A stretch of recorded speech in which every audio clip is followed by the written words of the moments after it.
It's time for another episode of Tucson Means Business, featuring Tucson's top entrepreneurs and leaders in the business world. And now your host, Mark Bishop. Yes, and welcome to another Tucson Means Business. And it does mean business. We've got wonderful businesses in our fair city, and this show depicts, well, bigger companies, medium, small, one-offs, whatever. But we always admire people that are doing a wonderful job, getting the job done, as we say. And on top of that, have wonderful businesses that they've built from absolute nothing up to where they are today. And I'm lucky I have two lovely ladies in the studio with me. The first, my very first special guest, was married after college and had two beautiful children. She also had a successful construction business before the crash of 2008. And everything changed after that, Carol. It's a big welcome to Carol Johnson. Thank you. Thank you for having me. You're most welcome.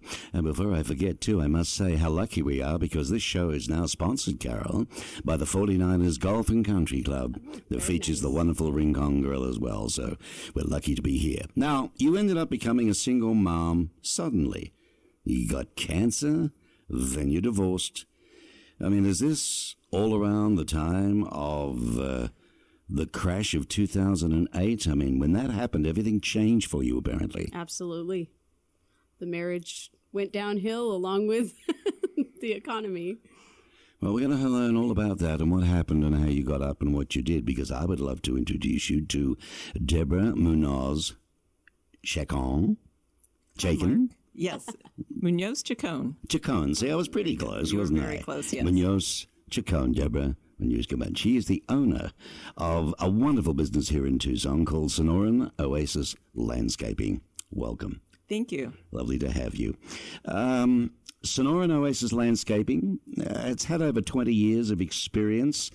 She has had over 20 years of experience in the landscape industry in southern Arizona, and that's saying something because, you know, let's face it, we're unique here. We're not back east. And Deborah started Sonoran Oasis Landscaping in 2005. That's going back a bit, to bring a woman's perspective to the landscape industry in Tucson. Okay, so what was wrong with it before that? Can you elaborate a little on that, Deborah? Why did we need a woman's perspective? Well, the landscape industry, not only in Tucson, but all over the country, is male-dominated, and men do things a certain way. And I actually ran the administrative end of a management company that had a landscape division, and I ran the landscape division, and I could see some things that I would definitely do differently. And I had an opportunity to start my own business, and I knew that it was the right time for a woman to step into the landscape industry and make some changes. Well, that's pretty gutsy, isn't it, when you think about it?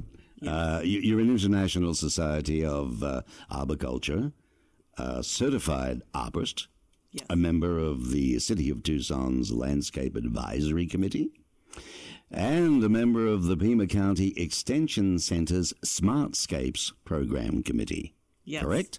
Absolutely. My word. All right. Now, can you elaborate a little bit on those? Just tell our listeners, for those that don't know, they may have read about them, but not been involved a little. Tell us a little bit about them.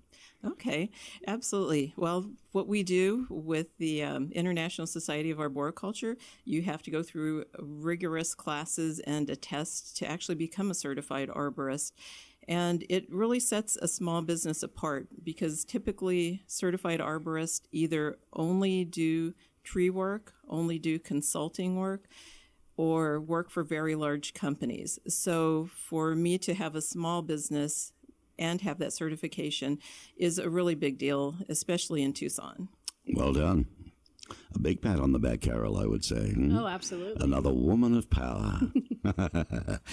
Thank you. We're going to come back, and before we get, into the very green world, Deborah, I did want to touch on some accolades. You were finalist for the 2007 National Enterprising Woman of the Year Award, winner of the 2006 Small Business Association Minority Enterprise Development Service Firm Award, and you were also a finalist for Total Landscape Care Magazine's 2014 Landscaper of the Year Award. Am I right on that?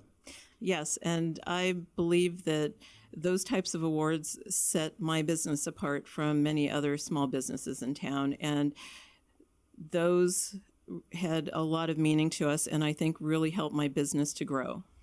Well, we're going to cover those when we come back, because I want to go a little further in depth about them, because what are they really, and how important were they to you, and why you think you won them. So we'll come back on that.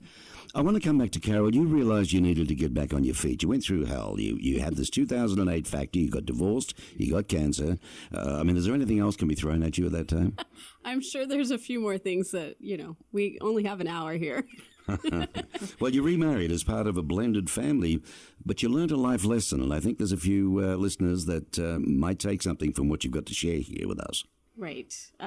What I realized after becoming a blended family is that it's very important for not only the couple to heal, but as the children as well, because everybody contributes to the family and everybody brings their baggage. So if everybody was fully healed, it would make life a little easier.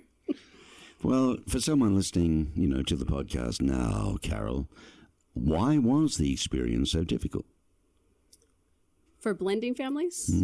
Overall? I think it's just the different personalities. We teach a class at the church called the Smart Step Family, and it goes through the steps as to why it's so chaotic. But it has to do mainly with the fact that you have several different personalities, whether they be children or adults, and everybody's raised differently. You have different parenting techniques from each household now, because sometimes there's more than one household involved, and then you deal with everybody in that situation as well. Do you think it's a good idea if there's going to be a blended family marriage coming up in a situation? Do you think there's a sit down and talk together as two different families, share likes, dislikes, things that concern them, this, that, That would be super helpful, but in most cases, that's not going to happen because the original couple that got divorced are not always on good speaking terms. So to bring in a new family into that doesn't always happen, but of course that would be ideal. Yeah, it would be an interesting experience, wouldn't it, Deborah? Oh, absolutely. I don't know if I could handle that. Because of your experience, though, Carol, you do have a passion to help others through their struggles, and you work with them on self-care, setting boundaries and communication, and you're in business. You give your clients the tools to help build their confidence and take care of themselves, having healthier relationships around them, because this particular business, if I didn't mention it before, it's called Successful Solutions. All right, she's a second chances coach. And that's Carol Johnson's business itself, Successful Solutions. That's a good name if you do get solutions for these people. That's the ideal. And you get results. Sometimes I they're hear simple that. Solutions, but usually successful. Well, as a second chances coach, with your company, you work with women that have been divorced or some type of transition, right? Correct. Where they lost their self-esteem. And they drive for life, that's murder, because men go through that too, Absolutely. What's the main thing that you find that you are teaching them? Out of all the nasties out there, what's the most prominent? So, as you mentioned, self-care is huge. So most women and some men have trouble taking care of themselves because they want to help everyone around them first. But if you don't have the tools and the energy to take care of the others around you, you're not doing anybody any good, because you really need to take care of yourself so you have the energy to take care of your loved ones. Incidentally, Deborah, if anything rings a bell with you, you can chime in on it, won't you? Okay. Okay. It sure does. You're not here for your good looks, you know that, all right? No. I actually started my business after going through a divorce, and I was in the process of planning my second wedding, my second marriage, my wedding, and at the same time as starting my business. And so 2 months from each other, I started the business, and then we got married 2 months later, and trying to get through everything that goes into both of those. It was very challenging. It's chaotic, yes. Wow. Sure. Well, that's probably why you're so organized with your business, Deborah. I mean, let's look a little closer at the awards. The National Enterprising Woman of the Year Award, firstly.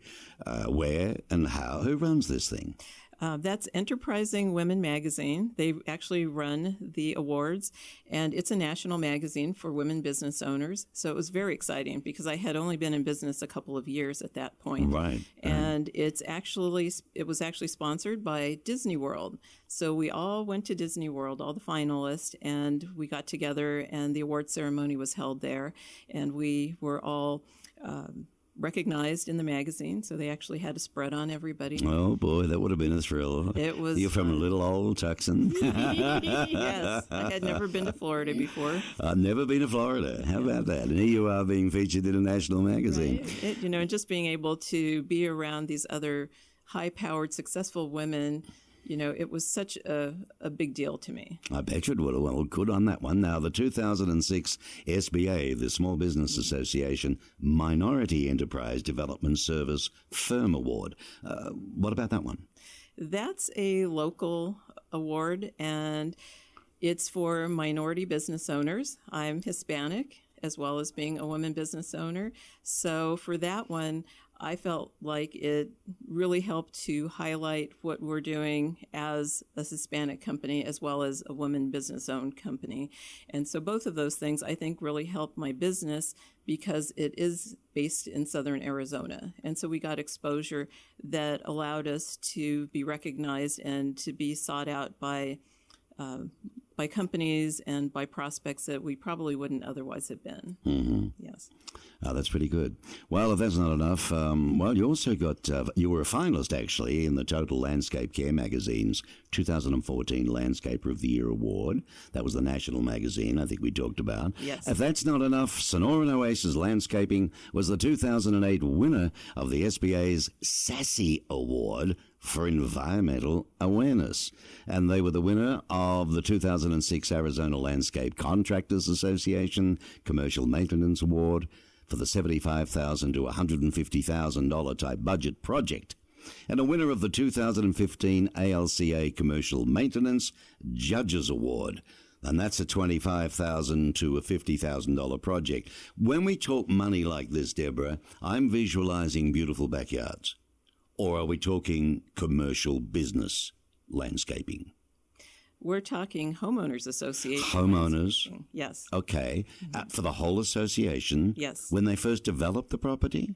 No, this is maintenance. So this these is are ongoing, right? Yes, these are ongoing projects that we do, and they send someone out from the Arizona Landscape Contractors Association to look at your projects and to meet with you and your employees, and you get an opportunity to show the type of work that you're doing. So that really showed what we were doing as a company and the type of work and the quality that we do. And I put a lot of myself into my business, and to be recognized for something like this was just a really great honor. Wow, good on you. I mean, it's truth. Is there anything, Carol, she hasn't won, I wonder? You're also a speaker. You offer consulting services for all aspects of desert landscaping. And your book, and you brought it in, it's a beautiful little thing, Getting the Most Out of Your Desert Landscape. I've ripped everything out and stones everywhere. How horrible. Had you written anything before this? No, that was just really a labor of love and something that I wanted to do to help my prospects and clients so that they would understand desert landscaping, because many of them come from other parts of the country. They do, don't they? Oh, There's a story about where too many Easterners come, and they want to have lawns and everything they had back there, and they also bring all the rotten pollen with them and God knows what else, don't they? Yes, we've been asked to do some interesting things. You're welcome. We love you here in Tucson. Don't get me wrong, but it is a desert environment. And it's very, very different. This book, by the way, if I had video here, which will be soon, you will be able to get it on what, Amazon? Yes, it is on Amazon as a Kindle download, and you can also purchase it as a paperback. Fabulous. Getting the most out of your desert landscaping. Because you have no doubt, if you've visited our beautiful city, or maybe you're moving here and you're driving around, there are tons of homes that really have beautiful landscaping. So you can have the best of both worlds. You just have to be a little bit careful. And that's a New York Times maybe it'll be a bestseller. What do you think? Oh, that would be wonderful. Nice. Dear, oh dear, oh dear. Sonoran Landscaping. All right, Carol, I want to come back on you. Okay. All right, we're going to get serious here. Uh-oh. All right. Second Chances coach with Successful Solutions. Working with women, divorce, self-esteem. There seems to be so many of that. So many, poor devils suffering that. I've heard that you're great at encouraging and uplifting people, helping them to see their true potential. You must really enjoy giving people hope again, truly. I do. But it's not false hope, right? No, because we all have that piece inside of us where we should be loving ourselves, and most people don't. So I just want to give them a little encouragement and help them see the beauty inside of them, because they don't, especially after going through divorce or something tragic like that. So, Facebook.com, I think you're on that. Yes, I think it's Facebook.com/Successful Solutions Tucson. Correct. All right, that's where people can find you more there. All right. Yes, absolutely. Now, I know that's your mainstay. You're a very busy entrepreneur and a CEO of your own company. Well done. But your latest endeavor is becoming managing director. You're another one. If that's not enough, you've got to have more. Of course. What is it with you lot? eWomenNetwork. Never heard of them. Who are they? Not much. Not true. Now, you're one of the biggest and the best, I hear. You're here in Tucson, the big chapter. And you've been a member for a while. How long, in fact? I've been a member for over 8 years. Okay. Yep. So you've learnt your stripes. Yes. Or earned your stripes, as they say. So you put your hand up for the managing director position. I did. I put my name in the hat. Because they don't pay you a lot. I mean, it's not for profit, right? It's not exactly. It's kind of like owning a franchise, I guess you could say. But it's everything is run through the corporate office. Right. And we have 2 different events that we do each month. So we have a structure to follow for each of those events. Okay. Not exactly a franchise, but something a bit unique in its style. 8 years, okay. It's where you go to get support, get lifted up yourself. Yep. Because you need motivation like anybody else, right? After all, the motto, lift as we climb, is the motto for eWomenNetwork. Yes. Is it not? Yep. And you want to see the passion of eWomenNetwork continue to grow and build others up. Have you heard of eWomen, Deborah? Oh, yes, I have. I've actually attended a few of the luncheons and am hoping to join when I have a little bit more time from all the other things I'm doing. Yeah, you're full bore running a company. What do women do? I know, guys, for me, it's a round of golf if I can get it in, although I play badly. It's at least out there with the green grass and the birdies. When it's not too hot, there's some birds around, But not like Australia, I can tell you. We've got beautiful little birdies over there. Tons of them. Even with the fires, thank God, we've still got them. But what do you do, Deborah, to relax, to turn off? Well, I have 5 grandchildren, so they take up a lot of my free time, as I like to say. But, being a business owner, one of the reasons that I got into business on my own was because I wanted to be able to have my own schedule, because I do love spending time with my family and my grandkids. Right. And so they're the majority of what we do. I love to travel with my husband. I mean, that's a great way to relax. Also, you're remarried, of course. That's the thing. And what does he do? Is he in the business with you? No, he's absolutely not. No, absolutely not. You get that, Carol? Absolutely not, right. It's usually better that way. Why is that? He's actually a nurse at a local hospital. Okay. So he works with women all day, and I work with mainly men. Mainly men. So you're done by the end of the day, each of you. Yes. You had enough. Do you talk at all at the end of the day? You just plumb down in the chairs. So how many grandchildren? You look too young to have how many grandchildren? 5. Nah, no way. Hey, Carol? No way. I know. No I way. don't believe it. See, that's what working out with the plants and the fresh air, that's what it does for you. It keeps you young, right? Looking good. It does. It sounds like, Carol, that you do love connecting people and creating strategic partnerships. This eWomenNetwork thing is, it's a passion now. It's my new baby. It's your new baby. By the way, if you women listening, http, eWomenNetwork.com, /chapters /Tucson-581. We'll give that again a little bit later anyway. Tons on the site to read about. And to, if you want to join and follow you up and all the rest of it. There's so much on there. There's different ways to connect. There's resources. There's lots of stuff on the website of eWomenNetwork. com. Okay, that's good. Tell me about the type of women that join a network like that.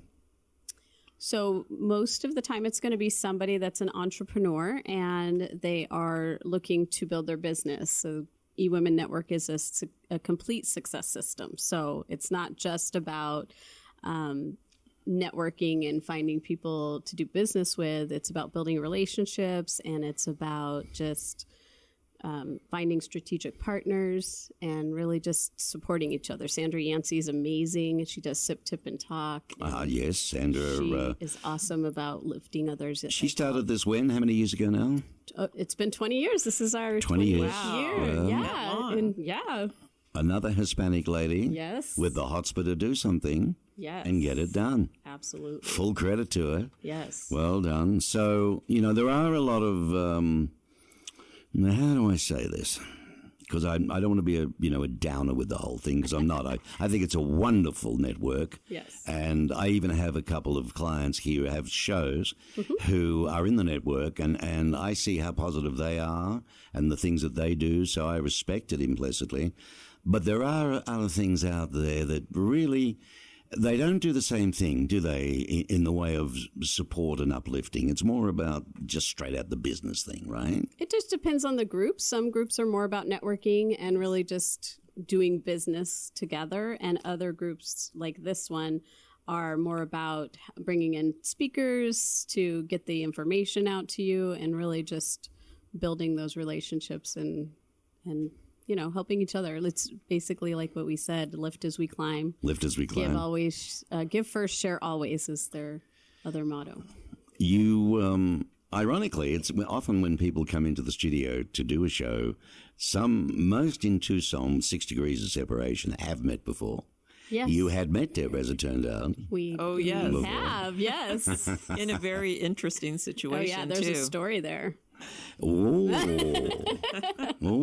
these are stories. I love stories.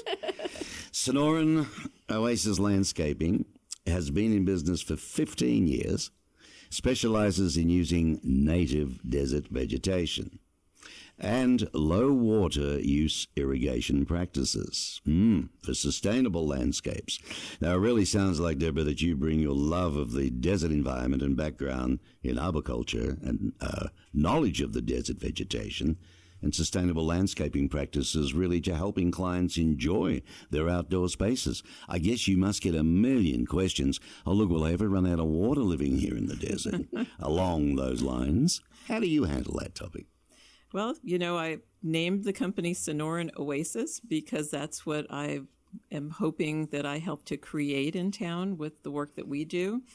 And absolutely, it's important that we're using native vegetation and that we're conserving our water and that we're helping our pollinators and our animals as well. I mean, look at the bee population. It's declining so much, and we absolutely need them. And there are ways that you can incorporate plants that will help them and other pollinators. There's definitely easy ways to save on water. And of course, if you're saving water, you're saving money. And who doesn't want to do that? Yes. So clients often ask, what can I do? And like I said, it's not like anywhere else in the country, and you get people who come in and they'll ask you about planting things that they have planted back east, and it just doesn't work here. But you can still get, a great looking landscape using what we have here. And just look at the desert environment and you can get great ideas. A dumb question. Because they bring stuff from the east, it's more than just a lot of sun to try and duplicate what you had there, isn't it? It's there's a lot more involved when you're coming to landscaping. Yes, and I mean, especially dealing with, as we've had right now, the really cold weather, and then you get into the summertime, it's 110 plus degrees. It can be really difficult and hard on plants. So you have to plant the right plants, know what you're doing. Otherwise, you're going to end up with a lot of dead plants and unhappy clients. Yeah, well, it happened to me, not knowing when I first moved here. I didn't know you had to rush out and cover things with sheets all over the place. Oh, yes. I get tired of that like anybody else would. There's got to be a new invention, Deborah, something. I don't know what you can do. Maybe they can go down on the ground or something when there's a freeze night, because that's a bit of a bore having to go out and cover everything, yes. isn't it? In everybody's yard, you see the plant covers. And are there specific plant covers today manufactured for that reason? Yes, you can purchase them at Home Depot and Ace and other Yeah, you got them places. too? I have plants that do okay without being covered. Ah, you're sensible. So you don't, Gotta you be don't smart recommend about any of that the darn landscape. things that need covering. I don't want to go out and cover plants myself. There you go. You serve metropolitan Tucson and surrounding areas. You specialize in helping homeowners associations and residential clients with all their landscaping needs. So you must have a quality staff. Yes. How did you find them? Well, started with me. I was the first one. I'm a certified arborist, so we try to have the different certifications that set us apart from other small landscape businesses.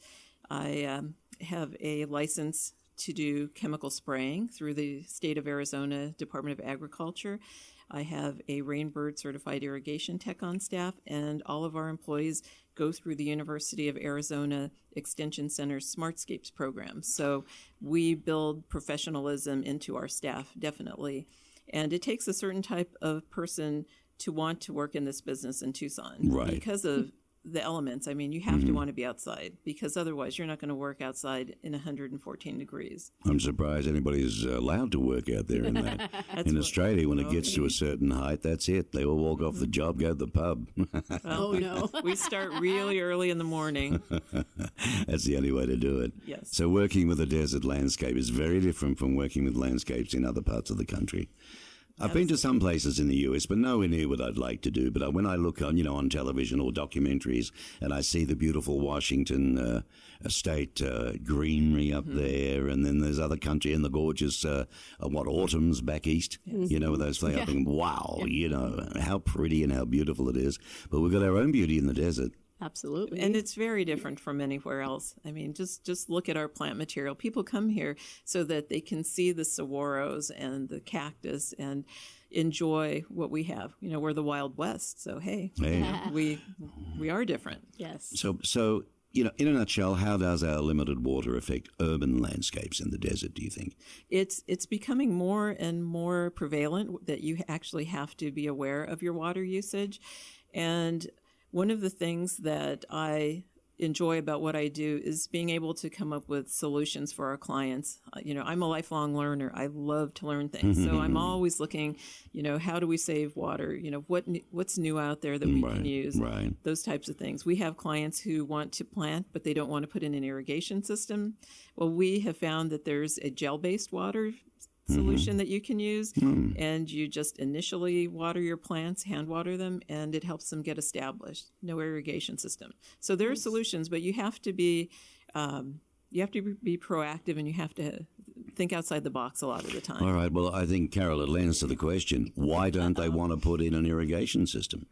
Other than the fact maybe 25 years from now it'll rot or something, or it'll leak. Guessing cost. But is it cost? Mainly cost. It is cost, yes.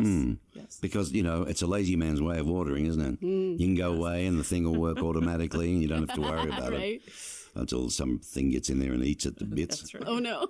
So this gel is one thing. All right. You know what? I'm surprised here. I've got to be honest with you, Deborah. I'm very surprised that I don't see more water tanks. See, in Australia now, the government brought in a new rule as an example. Any new home that's built in Queensland must have a big water tank on the side of the house, nicely shaped, not ugly, because of the rains, so much rain. And when we do get our rains here in Tucson, they come heavy. Yeah. Yes. So why not save some of that for the rest of the year, and do the garden from that or wash the car from that? And a lot of people actually do have them. But there are other ways as well. We often will put in swale work. River rock swales are a good way to divert water to your plant material. Very low cost. Just whatever the cost is for the rocks and the installation of them. Where do you get the rocks from? Where do you knock them off from? Some rivers? Come on. Oh, yes, from the rock company, of course. I see beautiful rocks around. Yes. I often wonder if they've gone up in the hills or something where the streams are, and I love those rocks. But, there's a lot of different places around town that are doing some really great things to help save water, like utilizing how they're diverting water on their property, and you wouldn't even know it. You wouldn't even know it unless you knew that they had done it. And, of course, if you see fountains, you know. Oh, yeah. Everybody loves water. But they attract reticulate. bees? They go around. Yes. Unbelievable. And birds. Yes. I think the biggest thing is pools. Did you see a time coming? I mean, I worry about the water getting into Tucson. Yes, and we share our CAP water with other states, with Nevada and New Mexico, and of course California. When there's all those issues, know. Yes. So I'm very surprised that they have an open channel for the water to get down here. I mean, how much do you dehydrate? How much loses with the sun? Yes. So it's always a concern, and the state of Arizona has been, and Tucson has been looking at how we're going to be utilizing the water that we do have, and who's going to be getting it. So it's a definite concern, and if people aren't aware of it now, they will be in the very near future. And you know how a lot of people are going to become aware of it in the future? Yes, their water bill. My water bill. Right. I'm already nervous. Yes. I'm definitely getting a tank, I tell you. With more people becoming aware of sustainability and wanting to conserve our resources, how has that affected your business? It is really starting to affect my business as well as many others. And if you feel like it's not affecting your business and you're in my industry, then you're going to be in trouble later on, because clients are coming to us, like I said, they're well aware of the bee population problem. They're concerned about the types of chemicals we're putting on the ground, and they're looking for organic options. They want to make sure that the plant material that they're using is good for the desert environment, and that they're saving water. So all of those things are coming into play now. And I think it's going to be more so. You just have to be much more aware of it and come up with solutions. Do you get asked the question much at all from people who are settling in here, coming from the Midwest or back east? And we do have a lot of visitors that also come to Tucson, of course. Do they understand when you say the bee problem, what is it that you explain the bee problem to be? The bee problem is we have had a large amount of bee die-off. And I know that there are scientists trying to figure out exactly what's going on. There's some sort of a mite that the bees get that causes them to die. And there are chemicals that are typically used in not just landscaping, but in pest control as well, that are damaging to the bees. And so you're looking for other alternatives, to help keep your plants healthy while not damaging the bee population. So what you're saying is, we need the bees. We absolutely need the bees, the birds, all our pollinators. It's all part of plants and beautiful nature. Fascinating, Carol. How's your garden doing? Oh, I need some help. Listen, but I do have the cistern. You do? Oh, there you go. I do. Very good. Yep.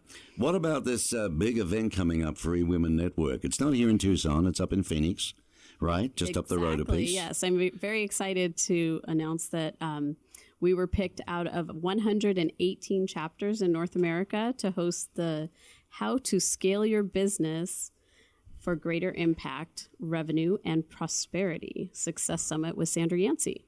The founder of eWomenNetwork. Yes. So you're telling me the Tucson chapter?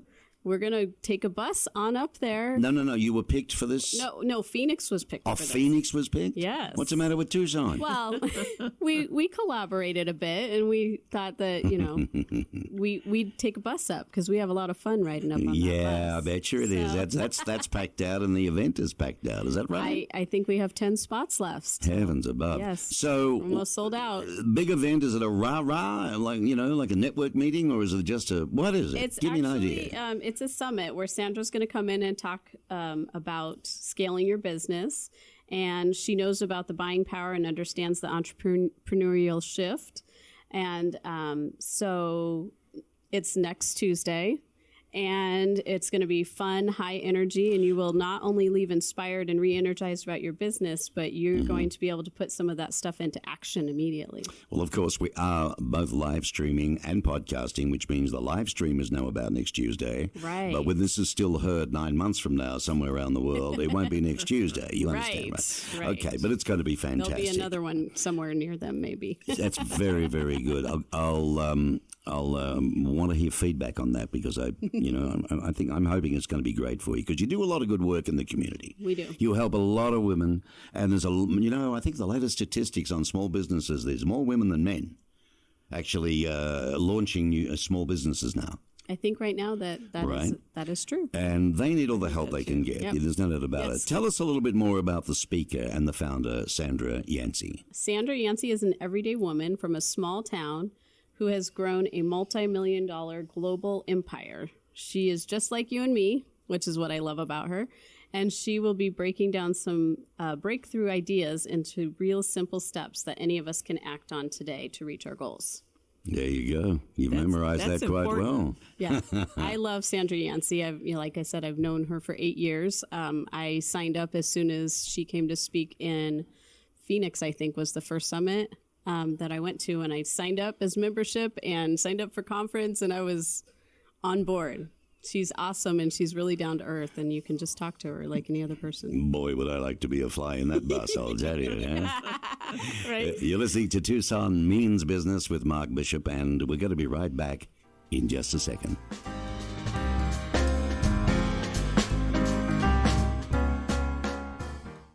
I hope you're enjoying Tucson Means Business, proudly sponsored by the 49ers Golf and Country Club, right here in Tucson. And, of course, within the club is the infamous hidden jewel of the desert. And I'm referring to the Rincon Grill. And the lady that makes that tick is Mackenzie Taylor. Hi there. Hi. You are a chef extraordinaire, so everybody's raving about you. And when you say a new menu comes out every now and again, what constitutes a new menu? How do you derive at that? Do you do surveys? Do you ask people? I mean, how do you know what to do? Absolutely. We really want to keep our guests in mind. So the Rincon Mountain Grill has a lot of diverse business, right? We have the golf guys coming in and they want to be able to grab some delicious food. And we also have people who are really craving a local hotspot for dinner. So we want to really cater to all of our members and our guests. We are open to the public. So we really want people in the community to be able to just come in for dinner and lunch and join us. Everything that we do with the menu, we take everyone's opinions and thoughts into account. So, for example, our blackened mango shrimp was on our happy hour menu for a month and a half, and we got a lot of great feedback on that item. Blackened, what's it called? Blackened shrimp and mango lettuce cups. Okay. They're really fantastic. It's a house-made blackening season, and we use that on the shrimp. We saute that up, and then put that into a crisp romaine lettuce cup with a homemade mango salsa. Okay. And some fresh sliced avocado, and it is fantastic. So it's the feedback that says, you know what, this one stays. Yes. This one goes. So what else have you concocted lately? Well, the lettuce cups have really taken off because a lot of the feedback we're getting is that people want to eat things that are healthier and lighter. And for example, our club sandwich, obviously it's a big hit. But we want to offer that to people who are being on the keto diet or who are gluten-free or taking their health more seriously. Right. So we have transformed our Rincon Club into our Rincon Club wrap. And that's lettuce boats that are filled with our ham and our turkey, our garlic aioli, some tomato. So it's a beautiful take on something that we already have on the menu, but it just makes it more accessible for people who are trying to kind of watch what they're eating. And that's very awesome. good. That's very thoughtful of you. And you are caring of the fact about gluten-free and so on. Absolutely. Gluten-free we take extremely seriously. We have a beautiful gluten-free cauliflower crust pizza that's fantastic, and we get a lot of great feedback on. So that's definitely not coming off the menu because of the feedback that we get from that. Although I guess the question would always be there. I mean, yucky, what's it taste like? I mean, really? Is it still a good crust? I mean, it tastes delicious. It's actually a mozzarella and cauliflower blend. So when you bite into that crust, it's nice and crispy. It holds up, and it has like a cheesy, beautiful taste to it that really complements any of our pizzas. So I actually eat that regularly, and I'm not even gluten intolerant. So very nice. Now, what about appetizers now? Appetizers. Oh, we have a beautiful new pesto garlic bread that we do out of our pizza kitchen, and that's on our new dinner menu. We've actually, one of our big new menu items is we've transferred all of our cherry tomatoes into heirloom tomatoes, which is really exciting to note because heirloom tomatoes have so much more flavor and they're so much more colorful. So they really add a lot to our dish. So whether it's our side salad or our Cobb salad, you're getting heirloom tomatoes. Okay, and an heirloom tomato, is it shaped the same? Is it? Sometimes they are, sometimes they aren't. So they're just older tomatoes, right? That seed has been around longer, and so they have so much more flavor than the ones that are being Henceforth the heirloom. Yes, Okay. modified today. So they're just really, really super tasty and juicy, and yellows and greens and reds and oranges. It's beautiful. Lovely. And we're going to talk about, perhaps a little bit later, about the wine dinners, which are very special at the club, at the Rincon Mountain Grill. But just about anybody that comes in there, if you'd like to meet Mackenzie, all you've got to do is say, "Hey, is Macca about? I'd like to meet her." And she'd gladly come out and say hello, yes? Absolutely, absolutely. I really love to come to the dining room and see all of our guests and really get some feedback from what they like. And that just continues to help our new menus build, too. So absolutely, please do not hesitate. I would love to meet you. Let's get back to Tucson Means Business. So thanks to the 49ers Golf and Country Club and their wonderful situation out there. And if you haven't been out yet, take a little trip out to Tankerville Road and just go out there and past the school that's on the right-hand side. Even if you just go for a cup of coffee and a bit of a view of the mountains, it's beautiful, okay? Now, I want to ask you, Deborah, there was something that you touched on. People are becoming more aware. What about our gardens here? You know, some cities around America have wonderful garden shows, and people come from all different states to go to them and visit them. Do we have any big representation at all in Tucson that can attract people, do you think? Is there going to be something in the future, maybe? Well, we have a lot of different events that go on. Of course, we've got the Tucson Botanical Gardens. That's a wonderful place to go to find out more about our desert vegetation. And the University of Arizona Extension Center, the Smartscapes program that I am a member of their committee, they're going to be having a sustainable expo coming up in March. Cool. So that'll show, different types of plants. There will be different companies there who are specializing in sustainability, as well as the City of Tucson Water Department. It's a good place to go. So this is a thing where the public can go, walk around, look at all the different companies with stalls and so on that may have new ideas. Yes, and definitely. Things that can save your water bill. Yes, right. That's what it's all about. Well, I'm going to go to that. That'll be interesting. I'd like to do that. What do you think the biggest challenges of being a woman business owner in a male-dominated field are? Oh, my goodness. When I first started my business, the first question I would get is, "Where is your husband?" Oh. And I, of course, said, Mind his own business. Where's yours? He doesn't work in the business with me. Right. So I think it took longer for people to actually trust me, and I had to prove myself, which I think if you're a man in this business, it's less so. You still have to prove yourself. Come on, let's analyze this a little. Let's dig deeper, shall we?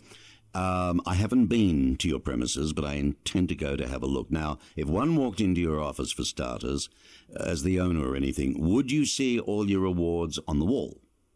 In the office, yes. Yes, okay. So that gives me a little bit of credibility if I get in there. Mm-hmm. Now, but I've walked onto the premises, or being the land itself, and I'm looking at plants and this and that, and I would expect what? A male to have to come to serve me. Yes, and typically I meet with my clients on their site, so I go to them.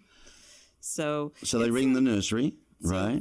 Actually, the nursery's totally separate from us. Yeah, well, you're a big company. That's the wrong terminology, isn't it? You're the landscaping, and the nursery's just a division of it, and so on. So they call you for landscaping, then you go out. Right. Okay. Right. So I go and meet with them.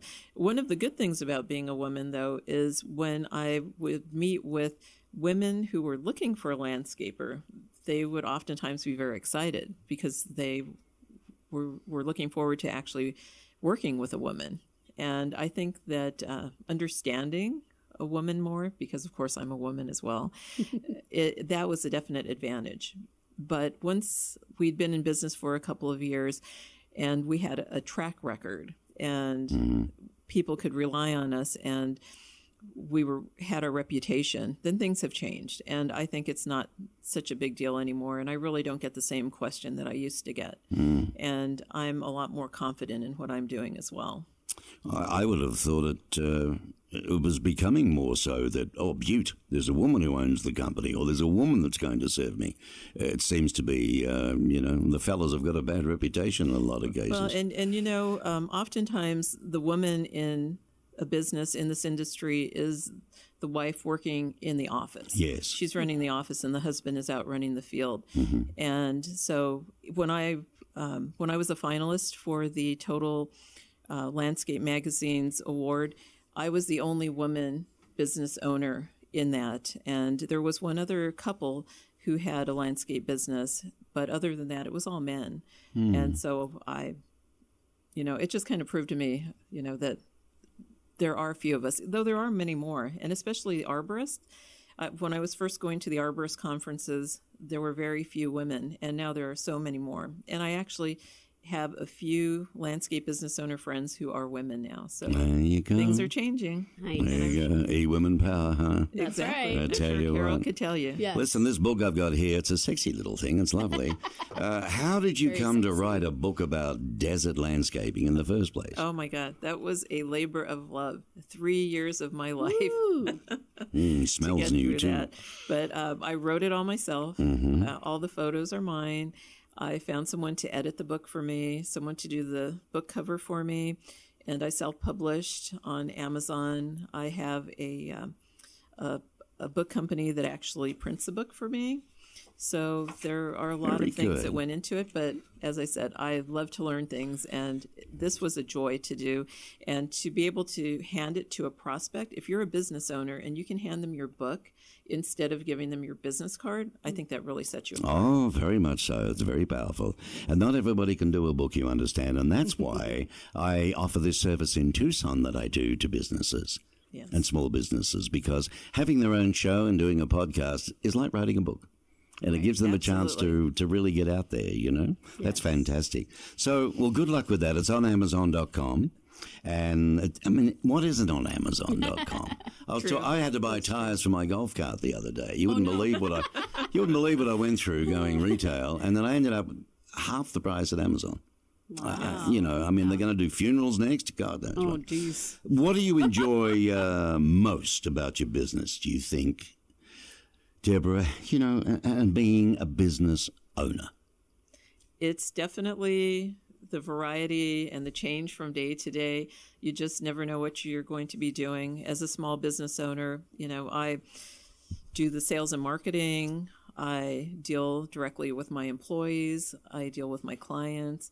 I get to go out and, help with the planting and to see the work that we're doing and just to see the difference that we can make and understand and know that someone's going to enjoy this. They're going to go out into their yard with their kids and they're going to have fun. Or if they live in a community, they're going to drive in and they'll be happy to see what things look like, and that it's going to increase their property values, because that's a big thing.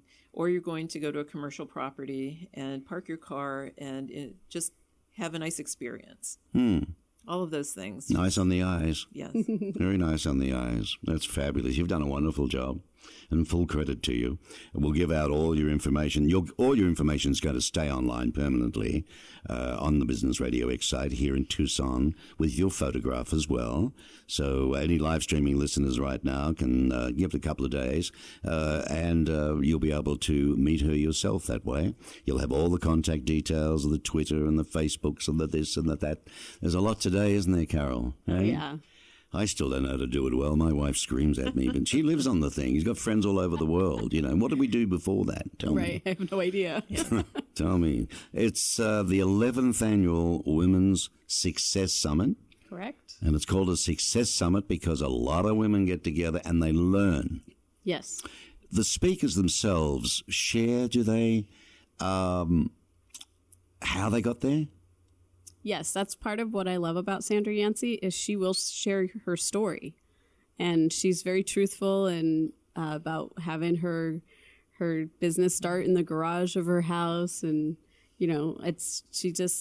she's so successful now that she shares it, Like everything is about lifting as we climb. Give first. Is it all across always. America? All across America. Nationally, really. Nationally, in every city? Internationally. We have a chapter in Australia, actually 2 chapters, I think, now in Australia. We're in Canada, Europe. Yeah. In Europe as well? All over the place. So are we talking every city in America? Not quite.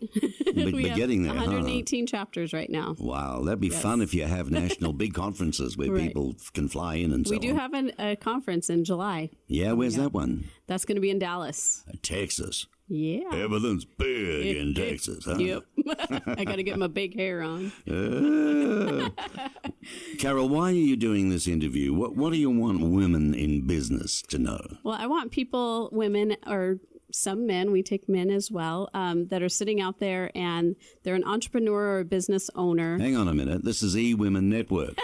Yes. What are you talking about, men? Yes, we have emails. You mean up on the bus? No, well, you could take the bus up too, but we also have men that join that serve women, and in the chapter we call them our emails. Stone the crows, emails. Email. Don't give up your day job. It's very good. Very funny. Ha, ha, ha. This is Tucson Means Business. Our comedian for today is Carol Johnson. Yes. Now, that's interesting. Well, you blew me away then. I didn't realize men were in the chapter. Yeah, we do have a few men that are actual members. I'd find that awkward if I was a woman. Yeah, and I've had a few guests you hear what I as said? well. Yeah, awkward. I would find it awkward. Yeah. How do we, am I wrong in saying that? Not necessarily, because most men and women are out networking. So Okay. coming to an event like Everybody's that, happy, they're- right? Yeah. All right. See, it's not sexist anymore, Deborah. You don't have to be either a woman or a man, and there's in between now as well. You know, I can't keep up with it. What about becoming, in fact, before becoming a managing director, what did you do, Carol? That is when I started my business in 2011 as Successful Solutions. And that's when you started that. What did you do before that? I know you had a lot of tragic in your life and all that, but when you left college and you went to work, and did you have dreams or aspirations at all then? Actually, my pre-life was in construction, so I actually I'm one of the few people that used my degree. I got a degree in interior design. Really? But I liked space planning, so I actually did all the drawings for the construction projects that we had. How about And I also used to bid jobs, so I used to look specifically for women-owned businesses to bid jobs for us. There you go. Oh, favoritism there. Hey? Women-owned businesses. Especially women minority-owned businesses. That's Well, even there a you double go. perk. Because, Yeah. of course, you'd actually also, in that role, would be considering the landscaping, Yes. wouldn't you? Absolutely. I bid it all. Well, we've got a little bit of time left. I want to get into stuff that, what do your clients struggle with most? So, as I mentioned earlier, it was the taking care of themselves, but they also struggle with setting boundaries and, really just learning to take care of themselves and to protect themselves. So why is it important to set healthy boundaries, do you think? So the reason it's important to set healthy boundaries is because it protects not only you, but everyone around you. And if you're communicating those needs to the people you love, then you can manage better, and you're taking care of yourself, and your time management is also better because you're not dealing with everything that comes your way, because you're setting those boundaries and putting a stop to some things that are headed your way. Well, having your own business, I mean, it can take over your life if you let it. Exactly, and that's not Tell me about that's it. not good. Tell me about Right? it. So what does setting a boundary look like then? So there's several different areas you can set a boundary. So the 7 different areas in life that I work with my clients with are family and relationships, which could be your kids, your parents, your friends. Physically, it can be your health, your food, your exercise. Financially is not only creating a budget, but making sure you don't go in debt for the holidays or anything like that. Lifestyle, depending on you're a grandma, Yes. I was a single mom. Now I'm a blended family. So there's spiritual, there's lots of different areas that you can set boundaries. Is there one you can give my listeners right now, give the listeners, whether they're male or female, a really good boundary that works, that like one of your favorites, maybe? Well, one of the most important, I would say, is setting boundaries with your family. Sometimes we just let them do and or say whatever they want, and it's uncomfortable sometimes. So I think just letting people know in love, of course, that you can't handle certain situations or you don't like it when they say this to you or something like that. Mm-hmm. That's a really key life lesson. So Carol Johnson, you are the managing director and chief cook and bottle washer of Successful Solutions here in Tucson. You're pretty busy with that. How do you juggle the eWomenNetwork with that? So eWomenNetwork is my baby right now, so I put a lot of time and effort into that. But I've also met more people, so we'll get more clients out of that. Okay. So it's a win-win situation. It's a win-win. Yeah. It's give and take. A couple of the things, eWomenNetwork.com is one site. Carol Johnson at eWomenNetwork.com as the managing director if you need to link to her. But all this will be going onto the site, okay, on TucsonBusinessRadioX.com. That's all you got to do is go to that. I want to ask you, and the same for Deborah's, all of her information as well is all going to be there. We're not going to rattle through that. What I want to do is this now, because we've got limited time, a couple of minutes in fact. I'd like to close with this, because you are advising, okay? And you've been great guests, and I hope the show's helped some people, particularly a woman who may just get the impetus to say, you know what, I want to be like them. I can do this. I'm done being down, right? Because we all go there in life one way or another.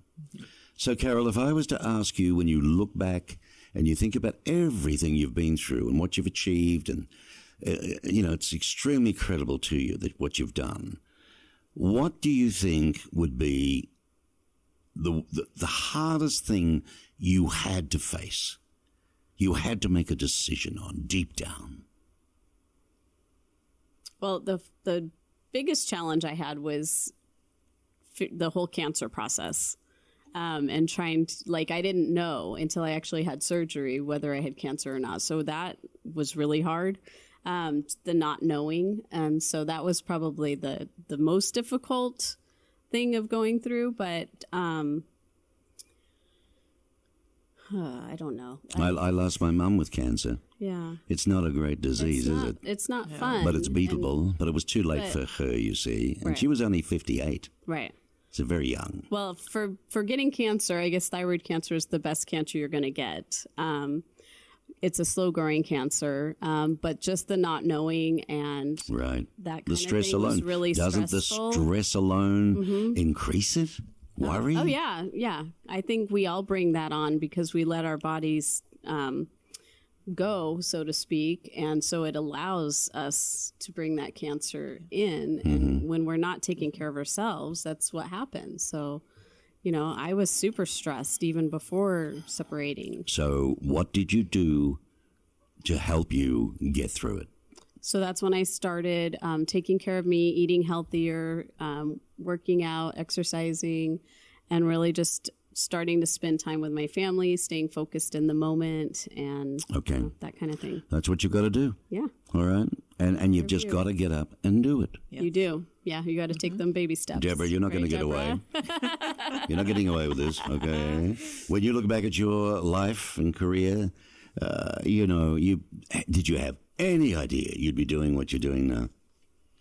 I really didn't. I worked for a management company for many years, and in addition to running the administration for the landscape division, I ran the accounting department. I did human resources. I was the assistant to the owner.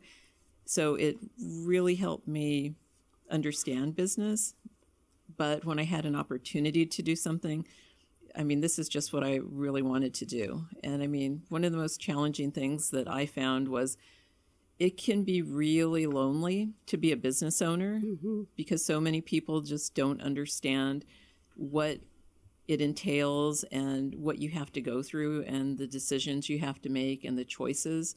So I found it very important to create relationships that were empowering, and find other women business owners and other business owners in my industry who could help to support me and I could support them, because people just have no idea what you go through as a business owner unless you've done it. Right. Yeah, I know. It's not all cracked up to be, I mean, it's the unknown quantity. You've got to weigh up. Do I go into business? Am I prepared to work 24/7 just about? Am I prepared to be alone and not do much with friends? It's like purgatory. I mean, why would I do? Am I, a sadist or what? Why would I do it? Because why do we do it? Why do you do it? I do it because I want to help others. And that drives you no matter what. Yeah, But there's got to be a balance. The sadness in others, and I want to. Yeah, there is a balance. You have to have a work-life balance. You've got to have a work life. sure. You got nuts. Yes. You know. Yeah, It doesn't matter I what have you my got. downtime. Yeah. Yep. So Deborah, you'd agree with that. Yes. And you found that now. You had to learn to find friends Yes. of the same ilk. Yes, And, absolutely. and condition yourself to do that. So if you're thinking about getting into a business, you've heard two of the best. That's what you've got to do, okay? And I trust you've enjoyed the show. Tucson Means Business, two wonderful guests today. I had Carol Johnson, who is the Second Chances coach, if you like. She's the managing director of that. And it's called Successful Solutions. Easy. Look it up on Google. Boom, you're there. This day and age. A lovely lady, and also now the managing director Of eWomen. of eWomenNetwork. It was the title, I wasn't quite sure. Okay. Of eWomenNetwork, a fabulous organization for women in town, a great chapter, and they do a lot of wonderful stuff between each other. And my other lovely guest, I'm scared of the surname, the Munoz I've got, all right? Deborah Munoz. The old man will kill me if I don't say. Help me again. Chacon. Chacon. It's lovely, isn't it? You did great, Very Mark. lovely, yes. Chacon. Who, of course, has the wonderful Sonoran Oasis Landscaping. And as a matter of fact, it's out, where is it again? What's the address? We are on the east side of town. We're on 29th Street between Alvernon and Columbus. Between Alvernon and Columbus. You can find us at www.sonoran-oasis.com. There you go. And there's another one. And, you can email her personally if you want to chat, dmunoz@sonoran-oasis.com. But, of course, the website's the big thing because you can learn a lot from that as well. And, you can always get in touch with them. But come to the site, Tucson Business RadioX. We're part of the fastest growing business network across America. And I'm super proud to have these ladies on the show this month, proudly sponsored by the 49ers Golf and Country Club. And I hope you enjoyed it. Thank you, Carol. Thank you. And thank you, Deborah. Thank you, Mark.